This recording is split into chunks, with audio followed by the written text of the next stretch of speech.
नमस्कार, मैं विकास रोहरा रोशनी न्यूज में आप सभी का स्वागत करता हूं। आज हम आए हैं अनूपपुर और अनूपपुर के कहना चाहिए गुरुद्वारे में हम बैठे हुए हैं और हमारे साथ अनूपपुर गुरुद्वारे के अध्यक्ष जी हैं, भाई साहब जी। इनसे हम कुछ सवाल करेंगे। भाई साहब, पहले तो मैं हमारे चैनल में आप सबका स्वागत करता हूं। धन्यवाद। ठीक है। और दूसरा चीज मैं पूछूंगा कि आप कितने वर्षों से यहाँ पे सेवा? मैं यहाँ पर पैदा हुआ हूँ अनूपपुर में, और जब से मैंने होश सवारी है तब से मैं इस गुरुद्वारे की सेवा करता आ रहा हूँ। भाई साहब, आपसे एक सवाल और ये है कि केलवानी परिवार को आप कितने वर्षों से जान रहे हैं? केलवानी परिवार को मैं मेरे अंदाज से कि जब से हम होश सवारे हैं तब से हम केलवानी परिवार से जुड़े हुए हैं और उनको अच्छे से जानते भी हैं। कितने भाई हैं? ये लोग 5 भाई हैं। 5 भाई हैं। पांचों यहाँ रहते हैं या कुछ बाहर भी? 5 भाई पहले यहाँ रहते थे। 5 भाइयों को यहाँ कारोबार था। एक भाई उसमें से इंद्रजीत जो था बड़ा, वो यहाँ पर काम भी किया करता था, मगर वो बीच में क्या पोस्ट ऑफिस और बैंकों का पैसे का कलेक्शन करता था पर डे, और उस पैसों में कुछ घपला हुआ करोड़ों का। उसको लेकर इनके परिवार वालों ने उनको यहाँ से भगा दिया कि आप यहाँ चले जाएं और आप आइंदा से दोबारा यहाँ ना आए, कह के वो चले गए बाहर। ये लगभग कितने वर्षों पुरानी बात होगी? ये लगभग मेरे अंदाज से 7-8 साल या 10 साल हो गए होंगे, लगभग मेरे अंदाज से। 10 साल।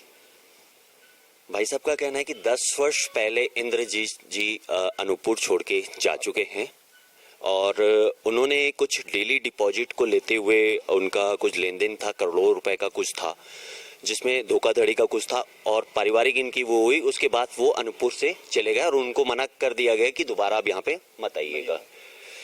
भाई साहब, क्या कभी वो गुरुद्वारे आए थे इंद्रजीत भी? जब से वो पहले इंद्रजीत हमारे यहाँ के सेक्रेटरी टाइप के थे, उनके पास यहाँ का कलेक्शन भी रहा करता था, मगर जब वो यहाँ से चले गए तो यहाँ का जो कलेक्शन उनके पास था वो भी साथ लेके चले गए। और उस दिन के बाद से लेकर आज दिनांक तक कभी भी वो अनूपपुर में नहीं आए, और पता लगता है कि वो शायद कोरबा या रायगढ़ कहीं स्थित है, वहीं पे अपना कारोबार करते हैं। अनूपपुर के बहुत से लोगों का पैसा उनके पास आज भी पड़ा हुआ है जो उन्होंने आज तक रिटर्न नहीं किया।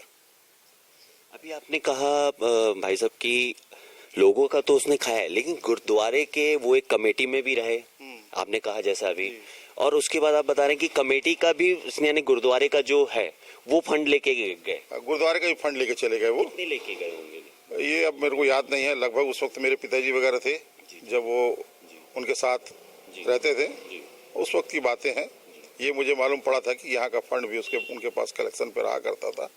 वो कलेक्शन भी लेके वो चले गए। बीच में थोड़ा पैसा उन्होंने वापस किया था किसी के माध्यम से, तो थोड़ा पैसा उनका वापस आया था गुरुद्वारे में। यानी जो उनका कुछ अमाउंट था मेन, भाई साहब जी के जो पिताजी हैं उन्होंने इनको बताया था, तो ये उसके हिसाब से हमें बता रहे हैं भाई साहब, है ना। इनका कहना है कि कुछ अमाउंट उन्होंने भिजवाया था किसी के माध्यम से। दूसरा चीज मैं जानना चाहूंगा कि दीपक को आपने कितने बार देखा होगा अब तक? दीपक को बचपन में हम लोगों ने देखा है उसको। मेरे अंदाज से लगभग 7-8 साल हो गए मुझे। उसको अनूपपुर में मैंने नहीं देखा। हमें जानकारी ये भी मिली है कि दीपक के पिताजी का अभी कुछ महीनों पहले ही एनिवर्सरी मनाई गई थी या जन्मदिन मनाया गया था, उसमें वो अनूपपुर आया हुआ था। इसकी जानकारी है क्या? ऐसा मुझे पता लगा है कि वो आया था, मगर मैंने उसको देखा नहीं, है ना। यानी कहने का मतलब ये है कि कुछ महीने पहले जो बताया जा रहा है कि उनके पिताजी की एनिवर्सरी थी और वो अनूपपुर आए तो थे, लेकिन ना वो गुरुद्वारे दर्शन करने आए, जो अपने आप को कहते हैं सेवादारी कहते हैं या भाई साहब कहते हैं। बिलासपुर में वो एक कहना चाहिए रिंकू जी का एक चला रहे हैं, है ना।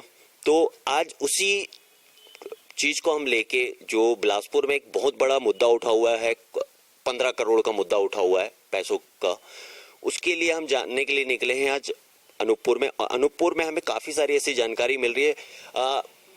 भाई साहब, मैं आपसे एक चीज ये पूछूंगा, कोई भी व्यक्ति किसी भी गुरुद्वारे का वर्ल्ड में, पूरे वर्ल्ड में क्या वो भाई साहब या सेवादार कैसे बन सकता है?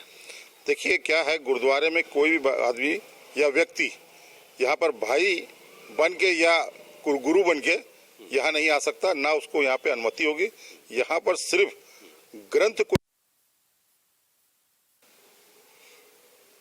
हमारा सवाल ये था कि भाई साहब जो होते हैं या सेवादार होते हैं गुरुद्वारे के, चाहे वो सिख समाज के हों या सिंधी समाज के, तो सिख समाज का मैं कुछ जानकारी जानना चाहूँगा कि सिख समाज में गुरुद्वारा की जो सेवा करते हैं गुरु ग्रंथ साहब की, तो उसमें क्या है, कैसा है, कुछ इसके बारे में डिटेल आप थोड़ा देखिए, लोगों को जागरूक हो सके।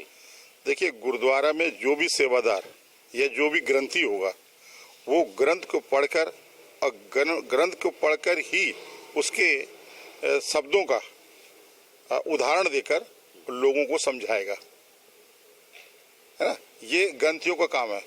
ग्रंथियों का काम ये नहीं है कि गुरुद्वारा में रहकर किसी से अपने पैरों को, चरणों को छुआए। ये हमारे यहाँ बिल्कुल प्रथा नहीं है और ना इसकी अनुमति है। ऐसा व्यक्ति कोई भी अगर होता है तो हम उसको गुरुद्वारे में नहीं रखते और ना ही प्रवेश करते उनको।